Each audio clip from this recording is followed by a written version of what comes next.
അസ്സലാമു അലൈക്കും വറഹ്മത്തുള്ളാഹി വബറകാതുഹു. റമദാൻ 17 ശ്രേഷ്ഠമാക്കപ്പെട്ട ദിവസമാണ്. ബദറിൻ്റെ വിജയക്കൊടി പാറിച്ച ദിവസമാണ് കേട്ടോ ഇന്ന്. ഇങ്ങനെ പ്രഭാത നമസ്കാരമൊക്കെ കഴിഞ്ഞു, ഹാജിമാരൊക്കെ ഇങ്ങനെ പിരിഞ്ഞു പോവുകയാണ്. അത് ഞാനിവിടെ ഇങ്ങനെ നിന്ന് പ്രഭാതത്തിൻ്റെ കാഴ്ചകളൊക്കെ ഇങ്ങനെ പകർത്തിയെടുക്കുമ്പം അന്നത്തെ 313 സഹാബത്തും അവിടെ യുദ്ധത്തിലേർപ്പെട്ട് വിജയക്കൊടി പാറിച്ചു. കാരണം അന്നാണ് നമുക്ക് ശരിക്കും നമ്മളൊക്കെ ഇന്ന് മുസ്ലിം എന്ന് പറഞ്ഞ് നടക്കാനുള്ള ഒരു വഴി തുറക്കപ്പെട്ടത്. അന്നത് പരാജയമാണെങ്കിൽ നമ്മളൊന്നും ഇവിടെ ഉണ്ടാവില്ല. ഏതായാലും അള്ളാഹുവിൻ്റെ റസൂല് ആ പ്രാർത്ഥന, ബദറിൻ്റെ രാത്രിയുള്ള പ്രാർത്ഥന, അത് തന്നെ ആയിരിക്കണം നമ്മളൊക്കെ ഇന്ന് സൗഹൃദങ്ങളിലേത്തിൽ നമ്മളൊക്കെ ഉണ്ടാവാനുള്ള ഒരു കാരണം. എന്തായാലും പടച്ചവന് സന്തോഷത്തിൻ്റെയും സമാധാനത്തിൻ്റെയും ഒരു പ്രഭാതം, നല്ലൊരു പ്രഭാതം എൻ്റെ സുഹൃത്തുക്കൾക്ക് നൽകട്ടെ.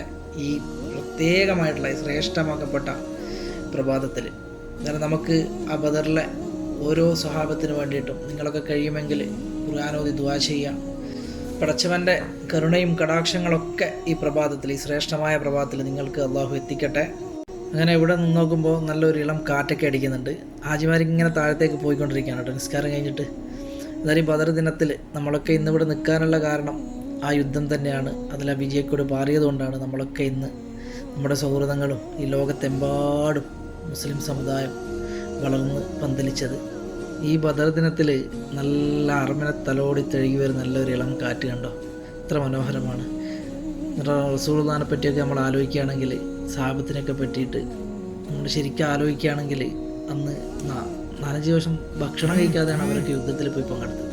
പക്ഷെ എന്നിട്ട് റസൂലിനോട് പറഞ്ഞത്, നമ്മൾ ശാരീരികമായിട്ട് നമ്മൾ വിശപ്പും ദാഹങ്ങളൊക്കെ ഉണ്ടെങ്കിലും നമുക്ക് മാനസികമായിട്ട് യുദ്ധം ചെയ്യാനുള്ള ശക്തി ഉണ്ടെന്നുള്ളതാണ്. ചിന്തിച്ച് നോക്കി, ഇന്ന് ആരും അങ്ങനെ അതിന് നിൽക്കുമോ? അല്ലേ, പ്രതിഫലം പറ്റാണ്ട് ആരെങ്കിലും നിൽക്കുമോ? എന്നാൽ അള്ളാഹിൻ്റെ റസൂലിൻ്റെ ആ തിരുപാദം പതിഞ്ഞ മണ്ണിലാണ് നമ്മളൊക്കെ ഉള്ളത്. ഏതായാലും അള്ളാഹിനോട് എപ്പോഴും ദുആ ചെയ്യണം നിങ്ങൾക്കൊക്കെ വേണ്ടിയിട്ട്. എല്ലാ പ്രയാസങ്ങളും അള്ളാഹു അകറ്റി നമുക്ക് സന്തോഷങ്ങൾ തരട്ടെ. അതുപോലെ നിങ്ങൾക്കൊക്കെ അള്ളാഹിൻ്റെ റസൂലിൻ്റെ ആ റൗള ഷരീഫിൽ നിങ്ങളെത്തിയിട്ട് അവിടെ ഒന്ന് നിന്നിട്ട് ആദരവോടുകൂടി ദുആ ചെയ്യാനുള്ള സൗഭാഗ്യം അള്ളാഹു നിങ്ങൾക്ക് തരട്ടെ.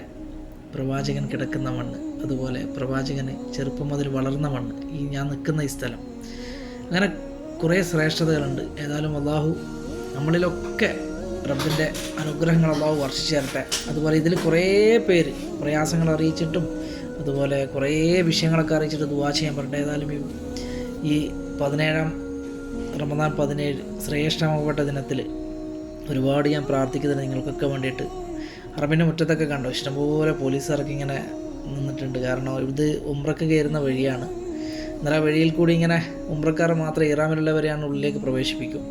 എന്നാൽ 79 നമ്പർ ഗേറ്റിൽ നേരെ ഡയറക്റ്റ് പോയി കഴിഞ്ഞാൽ പരിശുദ്ധമായ അള്ളാഹുവിൻ്റെ കഅബാലയത്തിലേക്കാണ്. ഇവിടെ പ്രത്യേകമായിട്ട് ആൾക്കാർക്ക് തെറ്റിപ്പോകുന്നൊരു സ്ഥലമാണ് കേട്ടോ. ഇതിൻ്റെ താഴത്തേക്ക് ഇറങ്ങിയിട്ട് ബാത്റൂമാണെന്ന് കരുതിയിട്ട് അങ്ങോട്ട് പോകും. ശരിക്കും ഇത് ബസ് സ്റ്റേഷനാണ്.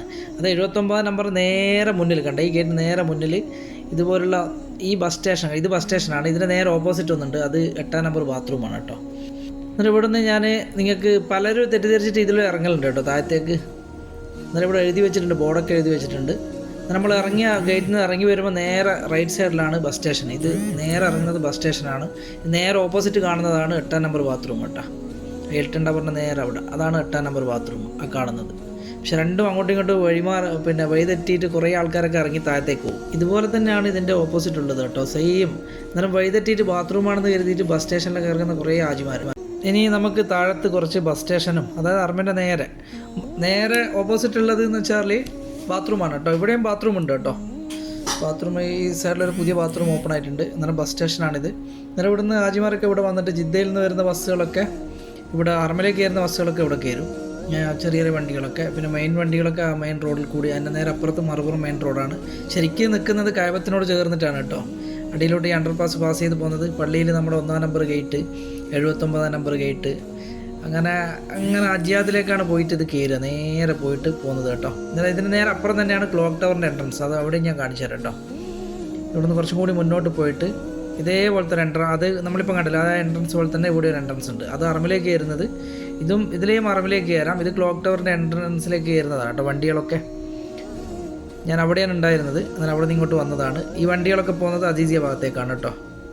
നേരെ പോകുന്നത് നേരെ അസീസിയ ഭാഗത്തേക്കാണ്. എന്നാൽ ഇവിടെ ഇറങ്ങിയിട്ട് ഹാജിമാർ ഇവിടുന്ന് എസ്കലേറ്റർ ഉണ്ട്, ഇത് 85ാമത്തെ ഗേറ്റിലേക്കാണ് കയറുക. മറ്റേത് നമ്മളിപ്പം നേരത്തെ ഇറങ്ങിയത് 79ൻ്റെ ആ ഗേറ്റാണ് കേട്ടോ. എന്നാൽ അതിൽ തന്നെ പോയിട്ട് നമുക്ക് തിരിച്ച് കയറാം. എന്നാൽ അവിടത്തേക്കാണ് ഞാൻ പാസ് ചെയ്ത് പോകാൻ പോകുന്നത് കേട്ടോ. അങ്ങനെ ഞാൻ വന്ന വഴിയിൽ തന്നെ 85ാമത്തെ നമ്പർ ഗേറ്റിൻ്റെ 85അല്ല 79ൻ്റെ നേരെ അവിടെ വന്നു. ഇവിടെ മുകളിലേക്ക് കയറുകയാണ് കേട്ടോ. മുകളിൽ കയറുമ്പോൾ തന്നെ നമുക്ക് പഴയ നമ്മുടെ ഹിൽട്ടൺ ടവറും അതുപോലെ ക്ലോക്ക് ടവറിൻ്റെ ദൃശ്യങ്ങളൊക്കെ നമുക്ക് ഇവിടുന്ന് കാണാം. അതുപോലെ നേരെ എതിർവശത്ത് 79 നമ്പറിൻ്റെ ഗേറ്റ്. ഇവിടുന്ന് കയറിയ പാടെ നമുക്ക് ഇടത്തോട്ട് തിരിഞ്ഞിട്ട് 79 നമ്പർ ഗേറ്റിൻ്റെ അവിടുന്ന് അങ്ങനെ കുറച്ച് നമുക്ക് ഇവിടുത്തെ ദൃശ്യങ്ങളൊക്കെ പകർത്താം. പരിശുദ്ധമായ അറബിൻ്റെ മുന്നിലുള്ള കുറച്ച് കാഴ്ചകളൊക്കെ ഇവിടെ തന്നെയാണ് കേട്ടോ. ഇതിന് നേരെ ഓപ്പോസിറ്റാണ് നമ്മുടെ 8ാം നമ്പർ ബാത്റൂം വരുന്നത് കേട്ടോ. അതിലെ ഗേറ്റിന് ഞാൻ ഇടത്തോട്ട് തിരിഞ്ഞു പോവാണ്. ഇവിടെ നമുക്ക് കുറച്ച് പുതിയ പള്ളിയുടെ കുറച്ച് കാഴ്ചകളും പ്രഭാതത്തിലുള്ള ആ കാഴ്ചകളൊക്കെ ഒന്ന് പകർത്തിയെടുക്കാം. ഇപ്പം ഞാൻ 75ാമത്തെ ഗേറ്റ് നമ്പറിൻ്റെ ആ സൈഡിലേക്കാണ് പോകുന്നത് കേട്ടോ. 79 കഴിഞ്ഞിട്ട് 75ൻ്റെ അടുത്തേക്കാണ് പോകുന്നത്. അന്നേരം ഇവിടെ നമുക്കിങ്ങനെ ഹാജിമാരൊക്കെ ഇവിടെ ഇഷ്ടംപോലെ ആൾക്കാർ പുറത്തിരുന്നിട്ടുണ്ട്. നിസ്കാരം കഴിഞ്ഞിട്ട് ഇങ്ങനെ ഇരിക്കുന്നവരാണ്. അവരിന് കുറേ ആൾക്കാർ അവിടെ ഇരുന്ന് ഓതുന്നവരുണ്ട്, ദുആ ചെയ്യുന്നവരുണ്ട്. അങ്ങനെ ഉംറക്ക് വന്നിട്ട് ഉംറക്ക് കയറുന്നതിന് മുന്നേ നിസ്കരിക്കുന്നവരൊക്കെ അങ്ങനെ കുറേ ആൾക്കാരുണ്ട്. ജിദ്ദയിൽ നിന്ന് വരുന്ന ഭാഗങ്ങളിൽ നിന്നൊക്കെ ആൾക്കാർ ഇവിടെയാണ് കൂടുക. ഇവിടെ തന്നെയാണ് 75 നമ്പർ ഗേറ്റ് കേട്ടോ. എന്നാലും ഇവിടെ തന്നെ ഇതൊക്കെ പകർത്തിയിട്ട് ഞാൻ മുന്നോട്ട് ഇങ്ങനെ പോവാണ്. നമ്മുടെ ക്ലോക്ക് ടവറിൻ്റെ ദൃശ്യങ്ങളൊക്കെ കണ്ടോ, എത്ര മനോഹരമാണ്. 5:45 സമയം. നമുക്ക് കുറച്ച് പ്രഭാതത്തിൻ്റെ കാഴ്ചകളൊക്കെ പകർത്താം.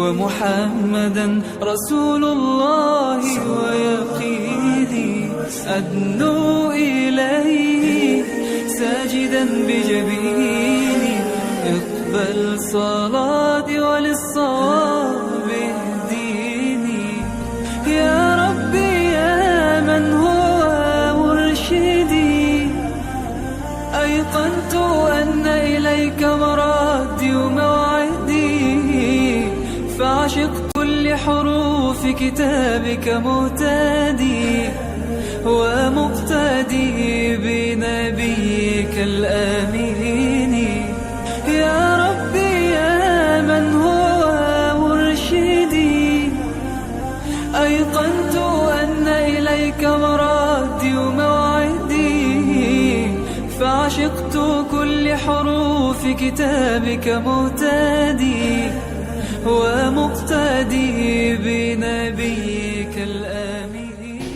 അങ്ങനെ ഈ റമദാൻ 17 ഈ പ്രഭാതത്തിൽ നല്ല വെളിച്ചം, സുന്ദരമായൊരു വെളിച്ചം പ്രഭാതത്തിൻ്റെ പരിശുദ്ധമായ അള്ളാഹുവിൻ്റെ കവാലത്തിലേക്ക് ഇങ്ങനെ വരാൻ തുടങ്ങി. കുറേ പേര് ഇവിടുന്ന് ദുആ ചെയ്യുന്നുണ്ട്. പഠിച്ചവനോ ഒരുപാട് പ്രയാസങ്ങളിൽ കൂടിയൊക്കെ കടന്നു പോകുന്നവരുണ്ട്. അവരുടെയൊക്കെ പ്രയാസങ്ങൾ നീ മാറ്റി നല്ല റാഹത്തുള്ള ജീവിതം കൊടുക്കണമെന്ന് പ്രത്യേകമായിട്ട് ദുആ ചെയ്യണം കേട്ടോ. ഇവിടുന്ന് എന്നാലും ഞാൻ പരിശുദ്ധമായ അറബിൻ്റെ മുറ്റത്തുകൂടി ഇങ്ങനെ തിരിച്ചിട്ട്, അതായത് 79, 84, 85, 89, 91 ആ ഗേറ്റിൻ്റെ അടുത്തേക്ക് പോകണം. അവിടെ പോയിട്ട് പള്ളിയുടെ അകത്ത് പോയിട്ട് കുറച്ച് കാഴ്ചകളൊക്കെ നമുക്ക് പകർത്താം. അവിടെ കിഴക്ക് ഭാഗത്ത് നല്ല ഒരു എന്താ പറയുക, സൂര്യൻ്റെ ഒരു ഉദയം കാണാം. ഇവിടെയൊക്കെ പോലീസുകാർ ഇങ്ങനെ നിന്നിട്ടുണ്ട് കേട്ടോ. ഈ ഗേറ്റിലൊക്കെ ആരെയും അങ്ങോട്ട് കടത്തി വിടൂല, ഉംറക്കാരെ മാത്രമേ കടത്തി വിടൂ. ഏതായാലും ഇന്നലെ നല്ല തണുപ്പായിരുന്നു, പക്ഷേ ഇന്ന് വലിയ തണുപ്പില്ല, ഒരു ചെറിയൊരു തണുപ്പ്. അതെല്ലാം നടക്കുന്നതിൻ്റെ ഇടയിൽ നമുക്ക് കുറേ കാഴ്ചകളൊക്കെ ഇങ്ങനെ കാണാം. ഞാൻ 1ാം നമ്പർ ഗേറ്റിൻ്റെ അടുത്തേക്കാണ് പോകുന്നത് കേട്ടോ. 91 ഇതിലേ ലെഫ്റ്റിലേക്ക് കട്ട് ചെയ്ത് പള്ളിയോട് അടുത്ത് ചുമരിൻ്റെ അടുപ്പിച്ച് പോവാണ്. ഇവിടെയൊക്കെ കുറേ ആൾക്കാരിങ്ങനെ ഹാജിമാരിങ്ങനെ ഇരിക്കുന്നുണ്ട്. പ്രഭാതത്തിൽ കുറേ സമയമായിരിക്കും ഒരു സൂര്യൻ്റെ ചൂട് വരുന്നത് വരെ ഇവിടെ കാർപ്പറ്റ് ഇങ്ങനെ ഇട്ടിട്ടുണ്ടാവും. ചൂട് വന്നു കഴിഞ്ഞാലും മെല്ലെ കാർപ്പറ്റ് ഫോൾഡ് ചെയ്യാം കേട്ടോ. ഫോൾഡ് ചെയ്തിട്ട് അവർ കാർപ്പറ്റ് ശേഖരിക്കുന്ന റൂമുണ്ട്, സ്റ്റോർ, അത് അവിടെ കൊണ്ട് ഫില്ല് ചെയ്യും. എന്നിട്ട് പിന്നെ ഇതുപോലെ തന്നെ സമയങ്ങളിൽ വൈകുന്നേരം പിന്നെ ഇറക്കൂല, വൈകുന്നേരം സൂപ്പറായിടുന്ന സമയമാണ്, അതായത് നോമ്പ് തുറയുടെ. അതിന് ഇൻഷാ അല്ലാഹ് ഒരു ദിവസം ഞാൻ നോമ്പ് തുറക്കുന്ന കാഴ്ചകൾ ഞാൻ ഇതിൽ പകർത്തിയിടും കേട്ടോ. എന്തായാലും ഇതിങ്ങനെ 85 ഈ ഗേറ്റിൻ്റെ ഇതൊക്കെ ഇവിടെയൊക്കെ സ്ത്രീകളാണ് ഇരിക്കുന്നത് കേട്ടോ കൂടുതലും. എന്നാലും നമുക്ക് 89, 90 ഇതൊക്കെ അതിലെ പ്രവേശിച്ച് നേരെ ആണുങ്ങളിരിക്കുന്ന ആ സ്ഥലത്തേക്കാണ് പോവുക. ഇവിടെയൊക്കെ സ്ത്രീകളാണ് കേട്ടോ ഈ സ്ഥലങ്ങളിലൊക്കെ. എൻ്റർ ചെയ്ത പാട് നമ്മൾ ഗേറ്റിൽ നിന്ന് എൻ്റർ ചെയ്ത പാട് നമുക്ക് കിട്ടുന്ന സ്ത്രീകളിരിക്കുന്ന സ്ഥലമാണ്. അടുത്ത ഡോറിലേക്ക് നമ്മൾ പോയി കഴിഞ്ഞാൽ 89 91 കാണുന്നത്. എന്നാൽ അവിടെ ഇടതുഭാഗത്തേക്കുള്ള ഡോറിലേക്ക് കയറി കഴിഞ്ഞാൽ അവിടുത്തെ കുറച്ച് കാഴ്ചകൾ, അവിടെ ക്ലാസ് നടക്കുന്നുണ്ടെന്ന് തോന്നുന്നു. അത് ഞാൻ കാണിച്ചു തരാം കേട്ടോ. 89 കയറിയ ഉടൻ തന്നെ നമുക്ക് ഇവിടെ കുറേ ആൾക്കാരിങ്ങനെ ഇരുന്നിട്ടുണ്ട് കേട്ടോ. പള്ളിയിൽ നമസ്കാരം കഴിഞ്ഞിട്ട് കുറേ ആളൊന്നും പുറത്തു പോയിട്ടില്ല. അത് മക്കയിലെ ഇമാമ്, ഓരോരോ ഇമാമുകൾ പല സദസ്സുകളായിട്ട് മജ്ലിസായിട്ട് ഇങ്ങനെ പ്രഭാതത്തിൽ ക്ലാസ് എടുക്കും. അത് നമുക്കൊന്ന് കേൾക്കാം.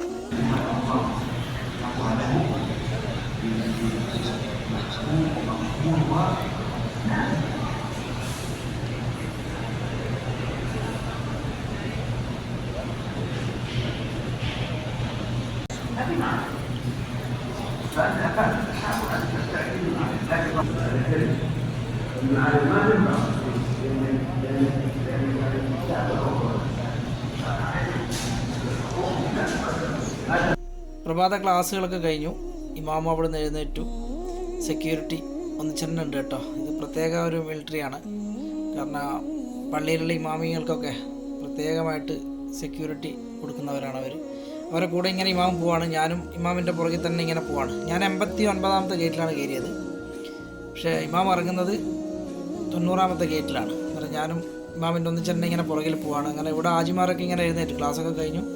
ആജിമാരൊക്കെ എഴുന്നേറ്റ് ഓരോരോ റൂമുകളിൽ പോകുന്നവരുണ്ട്, പിന്നെ ഇവിടെ ഇരിക്കാതിരിക്കുന്നവരുണ്ട്. അങ്ങനെ കുറേ ആൾക്കാരുണ്ട് കേട്ടോ. അതേ ഗേറ്റിൽ കൂടി പുറത്തേക്ക് ഇറങ്ങുകയാണ്. നമുക്ക് പുറത്ത് ഇറങ്ങിയ പാട് നമുക്ക് 90ാമത്തെ ഗേറ്റാണ് കേട്ടോ ഇത്. ഞാൻ അപ്പുറത്തെ 89ലാണ് കയറിയത്. എന്നിട്ട് ഇവിടെ നിന്ന് ഇറങ്ങിയ പാട് നമുക്ക് 91ാമത്തെ ഗേറ്റ് കിട്ടും. അതായത് എസ്കുലേറ്റർ മുകളിലോട്ട് പോകുന്നത് ഈ കാണുന്നുണ്ടോ. അങ്ങനെ ഇറങ്ങിയ പാട് ക്ലോക്ക് ടവറും അതിൻ്റെ ഇതൊക്കെയാണ്. ഇമാം ഇങ്ങനെ പോകുന്നുണ്ട് കേട്ടോ. അവരൊന്നിച്ചിട്ട് ഇങ്ങനെ സെക്യൂരിറ്റി ഒന്നിച്ച് ഇങ്ങനെ പോവാണ് അവർ. ഇവിടുത്തെ പ്രത്യേക ഒരു മിലിറ്ററിയാണത്. അന്നേരം അവരൊന്നിച്ചിട്ട് ഇങ്ങനെ പോയിട്ട് അത് ആ ബിൽഡിങ്ങിലാണ് അവർ താമസിക്കുന്നത്, ആ കാണുന്നത്. അന്നേരം ആ ബിൽഡിങ്ങിലേക്ക് പോവാണ് കേട്ടോ. 1-ാം നമ്പർ ഗേറ്റിൻ്റെ മുന്നിൽ കൂടി ഇങ്ങനെ പോവാണ്. ഞാനിനി തിരിച്ചിട്ട് ഇവിടുന്ന് നമ്മൾ പ്രഭാതത്തിലെ വീഡിയോ തുടങ്ങിയ ഇടത്തിലോട്ട് തന്നെ തിരിച്ചിട്ട് ഇവിടെയൊക്കെ ഒന്ന് പകർത്തിയിട്ട് പോവാണ്. ഏതായാലും ഈ റമദാനിലെ ഈ പ്രഭാതം നമുക്കൊരു മഹത്തരമായ പ്രഭാതമാക്കി അല്ലാഹു തരട്ടെ. അതുപോലെ തന്നെ ഹറമിൻ്റെ ഉള്ളിൽ ഇങ്ങനെ പ്രഭാതത്തിൽ ഓരോ മജ്ലിസുകളുണ്ടാവും. അത് ഇവിടെയുള്ള ഇമാമിങ്ങൾ കുറേ ആൾക്കാരുണ്ട് ഇമാമായിട്ട്. അന്നേരം അവരൊക്കെ ഇങ്ങനെ ക്ലാസ് എടുക്കും. പഠിച്ചവരെ നമുക്ക് അങ്ങനെയുള്ള ക്ലാസ്സുകളിലൊക്കെ പങ്കെടുക്കാനും അതൊക്കെ കേൾക്കാനുള്ള സൗഭാഗ്യം അല്ലാഹു തരട്ടെ. ഇന്ന് പ്രത്യേകമായിട്ട് പ്രഭാതത്തിൽ പഠിച്ചവൻ്റെ ഭവനത്തിൽ നിന്ന് നിങ്ങൾക്ക് വേണ്ടിയിട്ട് പറയുകയാണ്. പഠിച്ചവനോട് നിങ്ങളൊക്കെ ആമീൻ പറയുക. നിങ്ങളൊക്കെ ഇവിടെ അല്ലാഹു എത്തിക്കട്ടെ. ആമീൻ യാ റബ്ബൽ ആലമീൻ. ഇനി നമുക്ക് അറമിൻ്റെ മുറ്റത്തെ പ്രഭാതത്തിലുള്ള കുറച്ച് കാഴ്ചകളൊക്കെ, നോമ്പൊക്കെ നോറ്റിട്ട് കുറേ ആൾക്കാർ ഇവിടെയൊക്കെ കിടന്നുറങ്ങുന്നുണ്ട് കേട്ടോ. ഈ ഇറങ്ങുന്നിടത്ത് കണ്ട് ഇവിടെയൊക്കെ ഇഷ്ടംപോലെ ആൾക്കാർ കിടന്നുറങ്ങുന്നുണ്ട്. ഇനി നമുക്ക് കുറച്ച് കാഴ്ചകളൊക്കെ കാണാം കേട്ടോ. എല്ലാവർക്കും നല്ലൊരു പ്രഭാതം പരിശുദ്ധമായ അറമ നേരുകയാണ്. അസ്സലാമു അലൈക്കും. അല്ലാഹു റബ്ബി വൽ ഇസ്ലാമു ദീനി വമുഹമ്മദൻ റസൂലുള്ളാഹി വയഖീനി അദ്നു ഇലൈഹി സാജിദൻ ബിജബീനി اقبل صلاتي وللصواب اهديني يا ربي يا من هو مرشدي أيقنت أن إليك مرادي وموعدي فعشقت كل حروف كتابك مهتدي ومقتدي بنبيك الآمين يا ربي يا من هو مرشدي أيقنت أن إليك مرادي وموعدي فعشقت كل حروف كتابك مهتدي ومقتدي بنبيك الآمين يا ربي يا من هو مرشدي أيقنت أن إليك مرادي وموعدي فعشقت كل حروف كتابك مهتدي ومقتدي